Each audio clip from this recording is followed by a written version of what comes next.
We are charting the higher octave with my very special guest today. And I'm so happy that she's on the show.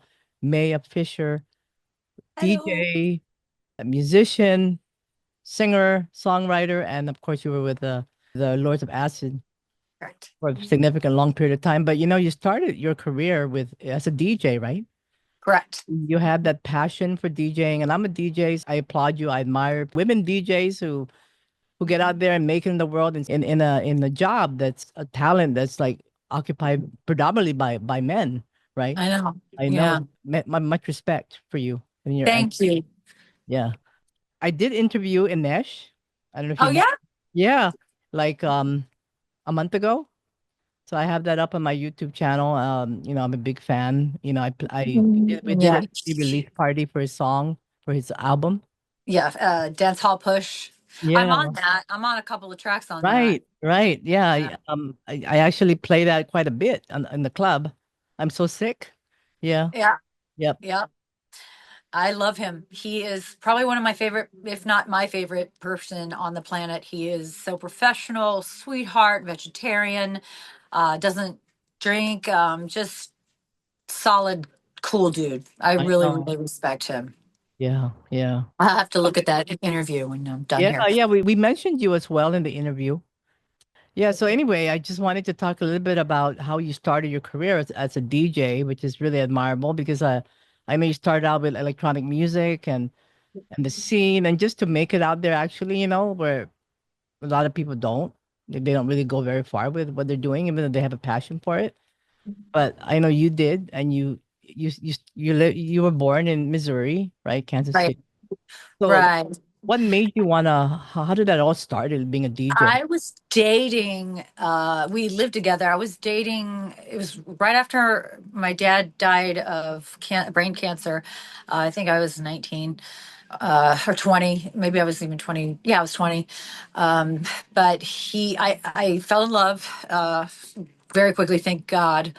Because I was daddy's girl, and that it just I met this man, and he was a DJ. He was my age, and he was DJ. He had turntables, so we had turntables at our house, and we would have parties. And then when we broke up, he told me that I would never understand house music. I'm like, oh yeah, well watch me. So I taught myself how to DJ with some advice from some friends, and then I moved. Then I moved to Chicago, and I started working for Thousand Words magazine, which doesn't exist anymore. It was a dance magazine, and I just dove in. And I was also singing. I sang all my life, but I immediately joined up with UC Records, which did like multiple labels like After Hours and some other stuff. But they put a CD out called Shaken Not Stirred, and that kickstarted my DJ career. I freestyled over my DJ set, and then I had a couple originals on there as well.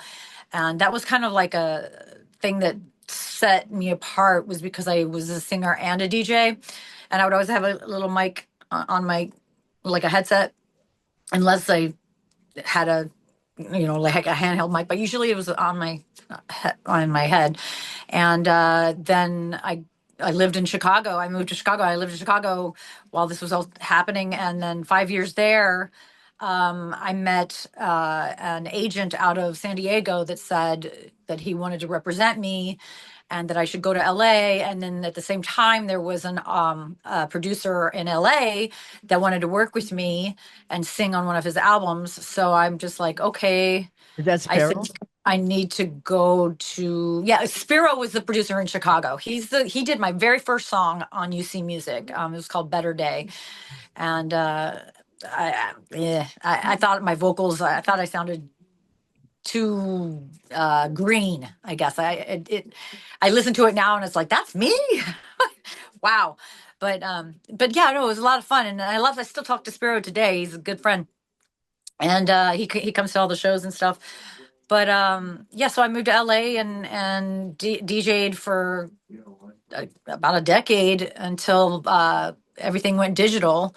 And I was such a vinyl junkie and such a turntable person that I kind of just fell out of it, and instead of DJing on CDJs, I did for a little while, and then I just kind of got over it, and then I formed a band. I formed Me and My Machine, and that's when Lords of Acid noticed me. But yeah, that's how I started, was out of being told that I would never understand house music from my ex-boyfriend. And it's funny because once I was like in the middle of my career, after I had moved to LA, he booked me back in Kansas City, Missouri for a gig and was like, "I'm so sorry. You were right." And it was really cool. So we're still cool and good friends to this day. But that's how that started. It was kind of like on a dare. Like, you'll never get it. I'm like, well, watch me. Just watch you. And sure enough, I mean, you come so far. You were in Lords of Acid for a number of years, Yeah, the since lead vocalist. 2010 or 2011, I can't remember. But yeah, 2017 is when I had to leave to go take care of my mom. And I took care of her from then till her death, which was August 2023. It's such a beautiful song, I have to say. Don't Forget Me, it's called. And Thank you. I think more people need to listen to it because you know, maybe one day in their life they will experience something like, because we It's all. so common. It's so common, and we don't talk enough about it. There's not enough awareness, in my opinion.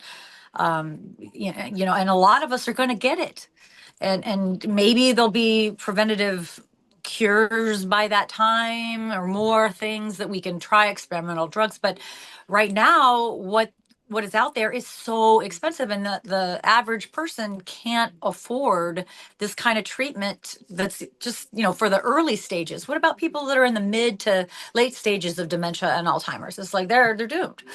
Mhm. It's really, it needs more aware. We need to raise awareness, and that's what I was hoping to do with this song. I mean, when Anesh and I started this song, it was actually in Kansas City. I had moved back from LA right after the Lords of Acid tour in 2017, and in January, February of 2018, he came out from Germany after the tour was over, and we worked two separate times, a month each time, at my mom's condo. She couldn't get up and down the stairs, so she was in a temporary facility while I was trying to figure out a housing situation for her to be able to get in and out of the house. And just ended up moving back to California. But while he was there, that's when we wrote the song. And the original extended mix is the original version that I wrote the lyrics to, because the synth line to that version is Anesh's, and he gave me this little clip to write to, and I was like, this is so sad but so beautiful. I need to write this song about my mom. I need this to be about my mom, because this is how I feel Mhm. about what's going on. And the doctors, the neurologists, they all said, his family, they all said, I hope you're prepared, because one of these days she's not going to remember who you are. And so I named the song "Don't Forget Me," and she You never know, forgot who I was. so can you tell us a little bit about how this all happened? How did you know that something was, I know it's a progression of time, right? Yeah. Yeah. I didn't know. I thought, my mom and I were really, really close, Yeah, and she would you're come the out to only visit child, me. right?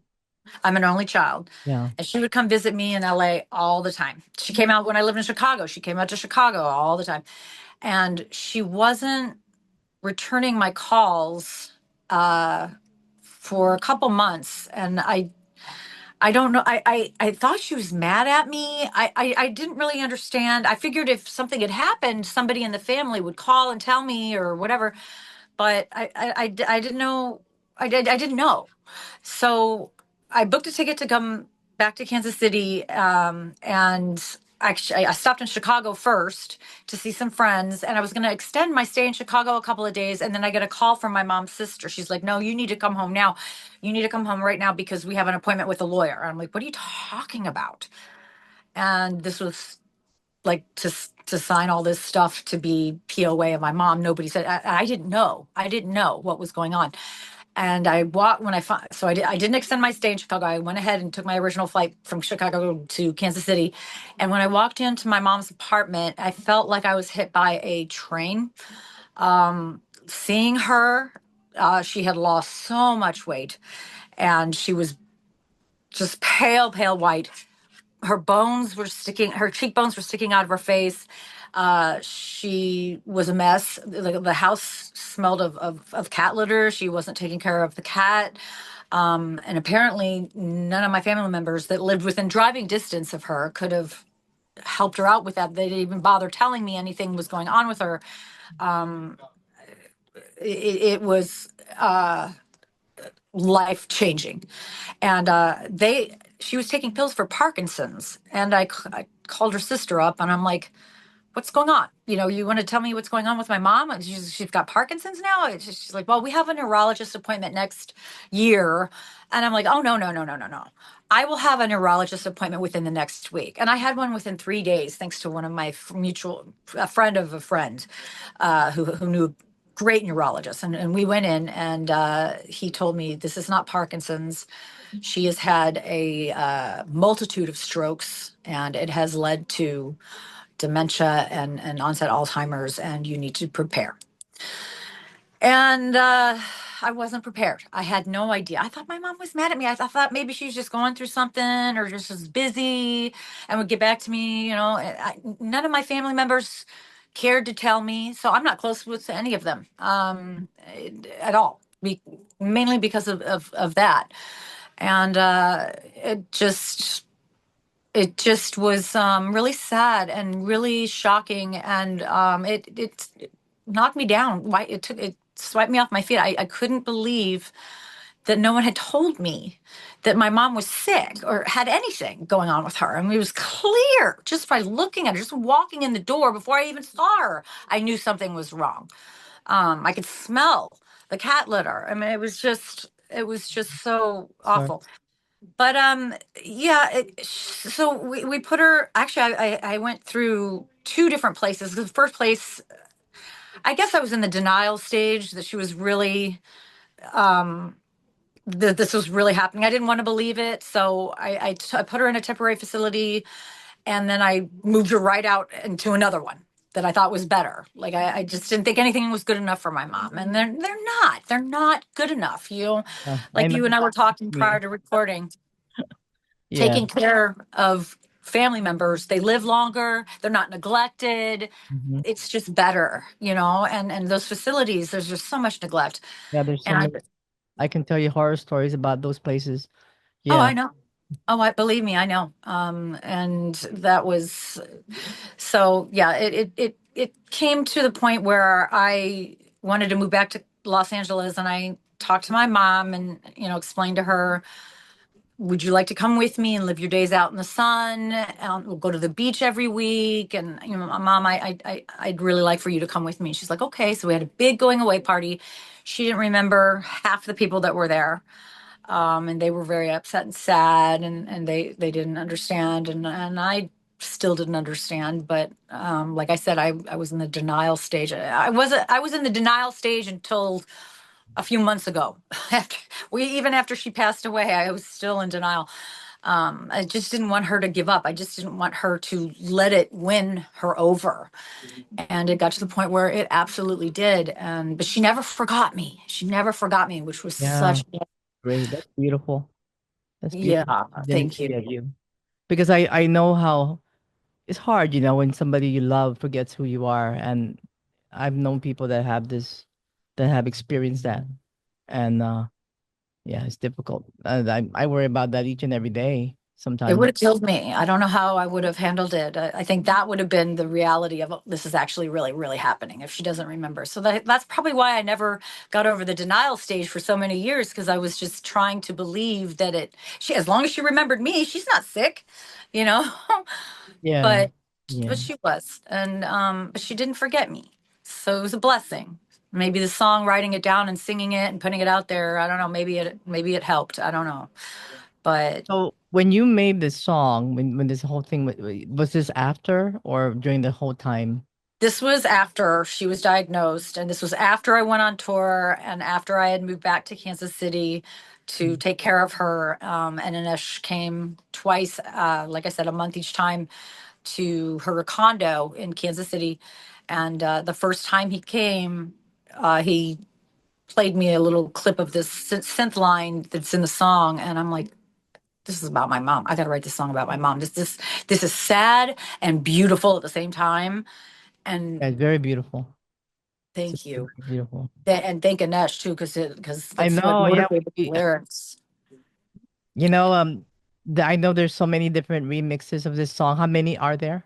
There's three versions. Actually, there's four, but I'm not using one because it never got finished.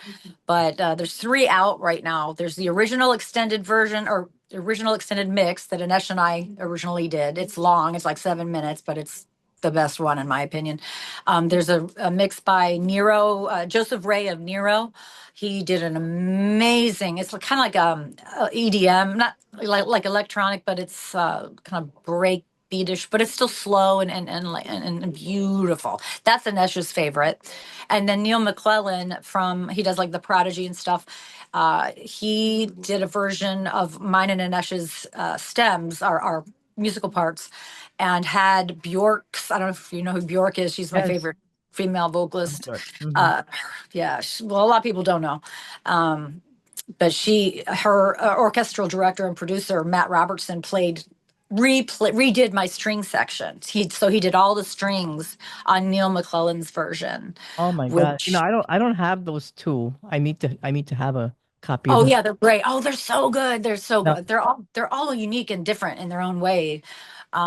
But like I said, my favorite is the original because that's what got it out of me to write the lyrics, and it's a full vocal and it's all there. In the video is cut by 2.5 minutes because I didn't think people would watch a 7 minute long video. But if you buy the song or you stream the song, there's a whole verse and chorus in there that's not in the video version so of tell us about the lyrics. video. Tell us about the making of that video. It's a very beautiful It's video. funny you should ask that. When I moved my mom to California, the first day we got there, she split her head open and couldn't get up and down our stairs, and the elevator was broke. So I had to put her in a temporary facility while I looked for housing. I should have found the house first and brought her out after, but anyway, that happened. And then COVID hit. While I was looking for houses with her, I would go pick her up and we'd go look at houses together. But then COVID hit and then lockdown came and everybody was at home. So I'm like, oh, I will make a video of all the people from home, like the string sections, the people doing the violins, the cellos, and all that stuff in front of their computer playing their instruments and all that. And I did. And then I put an ad in Craigslist for a mom and a little girl to do some footage and send me some footage for 150 bucks. They sent me over 30 hours of footage. They were amazing. They were so wonderful. And they did everything and more that I would ever ask for. It was such a beautiful job. And and then my mom got sicker. Well, when we finally got her into our house, we ending up in Vegas because it was desperate. There was still no vaccine. We didn't know much about anything, and we ended up in Vegas. And so I became the caregiver, and I shelved music. I put Mad World out, and then I Yeah. shelved everything. And then when Neil McClellan came to me and he said, "I hope you don't mind. I asked Bjork's orchestral director to redo your strings on my version." I'm like, "Hope I don't mind? Are you kidding me?" Like, thank you so much. Oh my God! I'd hang up. I was so happy. So then I'm like, well, forget about the video with everybody playing in front of their computers. Let's make it a real video. And so I went ahead and started it, but it didn't complete. Her and my mom and I have her on drone. She did so great on drone.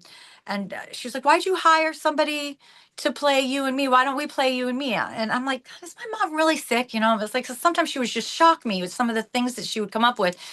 And then I thought about it and I looked at the footage. I'm like, this is good, but I don't, I, I just like, I didn't want her I didn't want to portray her as sick because she did Yeah, I can kind see. of look a little bit tired and I just didn't want that I didn't want to represent her that way. I wanted her to be thought of as young and beautiful, like the little girl and the mom. I wanted to portray her as, that's how I'm always going to remember her, as young and beautiful forever. And there is a couple of shots of her. There's like in the end, well, there's, you see her back and my hand, her shoulder, and then the drone at the end goes up above her neighborhood in Las Vegas, and then at the end where she's waving in slow motion. Oh, Um, yeah, she has like a little cameo here and there, but um, yeah, I have all this footage that we did. Like we would set up the table, the dining room table, for Easter time with all the eggs and stuff, and then we would quickly change it over to Christmas and put all the Christmas plates out and have everything Christmas, put a tree up and everything, and then we would wipe it down, and then we would put up Halloween to make it look like time was passing, you mm. know. And I have all that on footage, and I never used it, but I have it for me, and I'm glad that we did that. So I have it, but yeah, the video is mainly focused on the little girl and her mom because my mom and I were really close when I was young as well, and that's how I want to No, I mean, remember her. that's beautiful that you were able to capture that moment, you know? I mean, Yeah, you brought all the memories, right? These are all memories that you remember and you right. reenacted the memories. Right, exactly. There was this tree when I was a little girl. I had a weeping willow tree in our backyard, and I had a tire swing on it. And I told the mom and the little girl about it, and they're like, "Oh my gosh, we have a tire swing in our backyard." Actually, it was her mom's backyard, the grandma, and so I'm like, well, like slow mo, do some slow mo, like focus on the feet, like pull back, do as many things as you can. And they gave me hours of stuff with that tree and doing all this other stuff. And there was this letter that my mom wrote me. It's not in the video. I wish it was. The lyric is in the song. It's at the very end where I say, I will always carry you in my heart. And it's kind of ghostly of me singing it. That was the last letter my mom wrote to me in email. She used to write me a letter a week on paper, and she would mail it to me. And then it became email. And then it went from every week to once a month. And the last letter she wrote me said, I may not be, you will always be my little girl. I may not be able to carry you in my arms anymore, but I will always carry you in my heart. Love, Mom.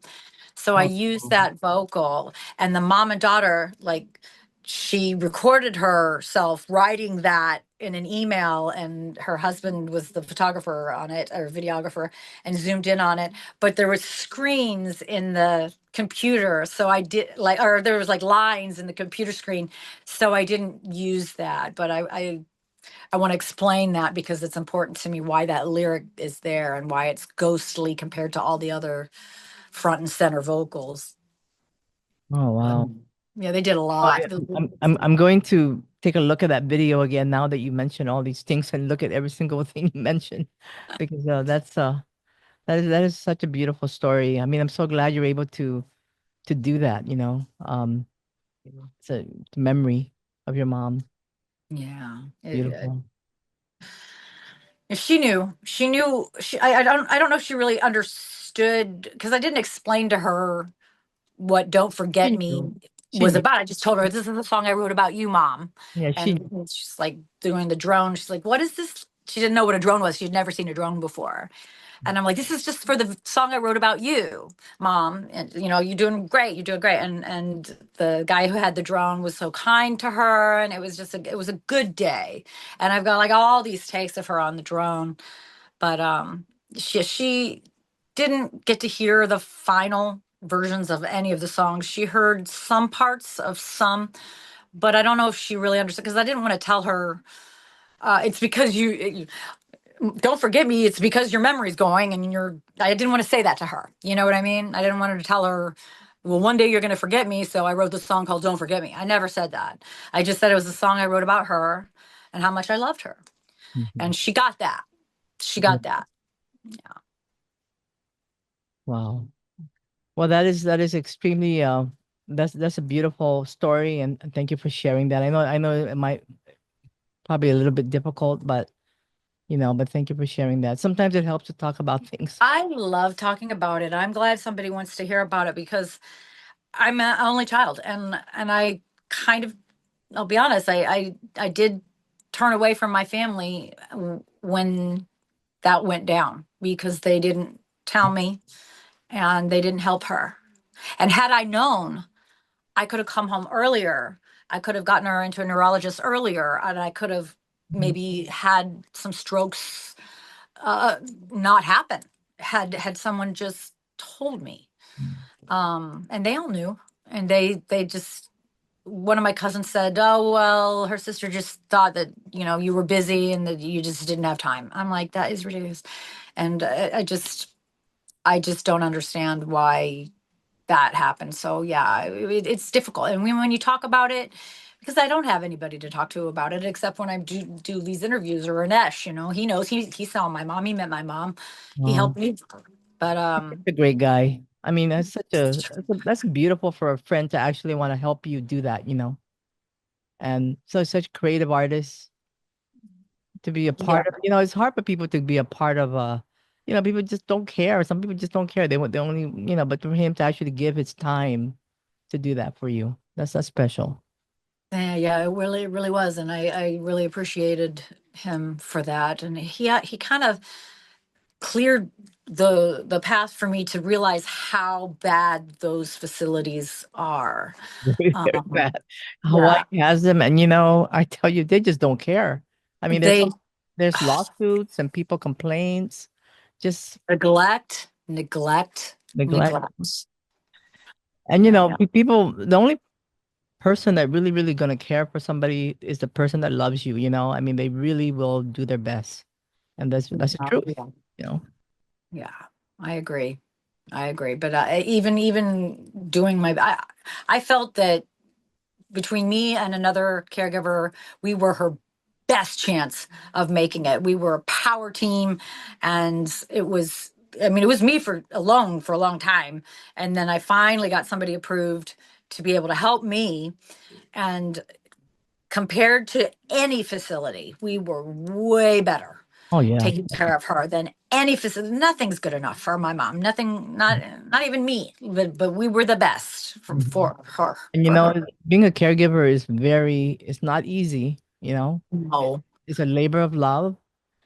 And absolutely. you know And it's confusing when you don't understand certain things that are going on that she's going through. But I think it confuses me. I can't even imagine what she must be thinking. And you can never say things. And one thing I want to say to people that have to deal with Alzheimer's or dementia in their family, don't be like, don't you remember this? Don't you remember that? Well, don't do that. Don't do that, please. Don't do stuff like that. I I really, really, really urge you to not to try to reword it, or just don't say anything that's going to trigger her or them to be upset about the fact that they probably don't remember. And when you sit there and you're like, don't you remember this? Don't you remember that? It's like, no, and it's belittling. In a way, and I know they don't you're not meaning to belittle, but it comes across that way to most, and the odds are, no, they probably don't remember. So you can, maybe what I would like urge people to do is have them journal and take lots of pictures, take lots of videos, have a lot of things to be able to show and read to them later on in life, document things, so they can maybe trigger a memory, but never, never do the, don't you remember this? Don't you? Well, we did this. How come you don't remember? Don't do that. Don't. Just have things, tangible things that you can show them or read to them. That's what I did. I would read her journal to her, and I would show her tons of pictures all the time. Mhm. And sometimes she would remember. I remember that. I know who that is. I know who that is. I remember this. And it's usually the short term memory that It's takes gone. off. Yeah. The She long-term could show memory. me, even before we left for California in Kansas City, she could show me where she grew up, where she went to school, where she used to live. I'm like, how does she? I told the doctor. I'm like, yeah, well, that's because that's long term memory. It's different. So, yeah, I mean, it's hit or miss, but just try to document as much as you can so you have it for yourself later, but you also have it as a tool to help them and maybe trigger some memory or good emotions. And music is also very healing too. Music that you know won't trigger a bad memory. You have to be careful about that too. But yeah, I would say those two things. Just And make sure. she must be really proud of you. I mean, all the things you've done, and then you I don't know. give it to her. She was, before things went bad with her health, she was the most supportive person. Lords of Acid played Kansas City in 2011. The first time we played Kansas City, the family was going to come. Nobody came but my mom and my half sister, who was adopted with my dad's previous marriage. And I begged the band. I begged the band. Can we not play Pussy or Spank My Booty, please? My family's going to be there. And like, okay, just for this one show, we won't play this. And I told my mom, I'm like, guess what, mom? We don't have to play those songs so the family doesn't get it. She's like, you better play those songs. That's your job. You play those songs like a champion. So we did. And she and my half sister got up on stage for Pussy. All That's the girls from the stage, it's like one of the things that they do. They get up on stage for that song. And my right at the end of the song, I see my half sister. She was adopted from my dad's previous marriage, and she was sitting with my mom. And I saw my mom and my half sister getting up on stage right at the end of the song. And I'm like, Mom, get the heck off stage. The crowd went crazy. It was oh, really, that's she's so cool. so, She's so supportive of so your passion. yeah, Yeah. she was so supportive, and yeah, I was really lucky. My mom was awesome. My dad and my dad's mom were musicians. That's how I got the music thing. But my mom, she supported every step of the way Oh that she wow. did until she got What is sick. her first name? Patricia. Patricia. Thanks for Oh, asking. Yeah, oh, so special. she Well, was. I have so much respect for you. How the kind of stuff you're doing, and then to actually be a caregiver and do this for your mom, and that's so admirable. And, Thank you. Thank you. but it's a It's great song. If people have heard it, I'm sure they love it. And if people haven't heard it, take a listen to it. There's remixes. People wanna. How can people find the music? It's on Bandcamp. It's on every streaming, any major streaming platform like Spotify. It's Amazon, Apple, everywhere. It's on every streaming platform that there is, as well as Bandcamp. You can actually buy the tracks on Bandcamp, which is meandmynightmare.bandcamp.com, and it's got all three versions on there. It also has some Devil Inside and Mad Roll Up on that, but Yeah, there's yeah, so or you could just go. You can see the video on the YouTube channel, which is Me and My Nightmare, and yeah, it's everywhere. It's called Don't Forget Me. There's three versions out, and they're yeah. all different. They're all Yeah, they excellent. are. They're really nice. They're really, really beautiful song. And Thank you. yeah, people can I'll be sure to put that on the link, how to find it. I'll put the Bandcamp link as well so they can link on it. Thank you. So anything in the future with regard to more like your next recording a new album or new record songs or anything else? Do you still DJ, by the way, more frequently? You- Um, Not lately because things are digital still. I've been asked to do a couple of turntable shows, and I'm gonna do those. I have all my vinyl. I've never gotten rid of any of it. However, when I moved from Cali to Kansas City to take care of my mom, the first time, I sold my turntables to a female DJ. Oh yeah. Oh, it broke my heart getting rid of. They were chrome Technique 1200s. They were chrome, All right. and so I don't have turntables right now, but I have all my vinyl. So yeah, I'll do that. I mean, But what is your favorite genre to DJ? I I you really like mentioned. breakbeat and I like deep progressive house. Mhm. Yeah, I like breaks and I like just good, just Have you intelligent have you house. have you been to Hawaii before? I did one time, yes, a long, long time ago. I can't remember where I played, and I don't even remember the promoter's name. Oh, you It must have did. been in Oh, wow. 2008 or 7, 2007 maybe. Oh, It was a I've been. long time ago. But I've been to Hawaii a million times, but to DJ just once. Yeah. Okay. I can't remember what. I wish I remembered what it was. But no, it was a good show too. Gosh, so bad. Memory Well, is so bad.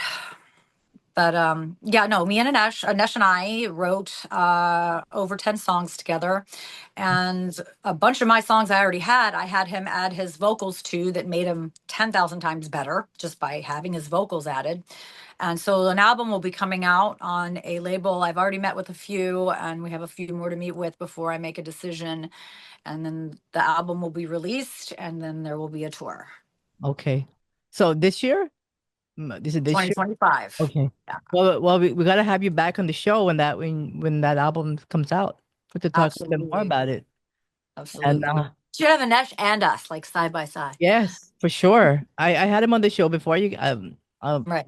maybe Coming up. I'll link that so you'll be connected when I put this out. But would love to have you back again. But thank you so much, Mia. Mia Thank you. and Me and My Nightmare, and her latest song about her mother. Don't forget me, and I will put a link to that. And thank you so much for sharing this very personal story. Thank you for listening and letting me rant and go on. I love it. I love it. Thank you so much. Well, there's a lot of noise out there. I don't know if you can hear that, but thank you so much again. And I will be sure to post this. Thank you for being on the show. Thank you for having me. Okay. Take Well, care. anyway,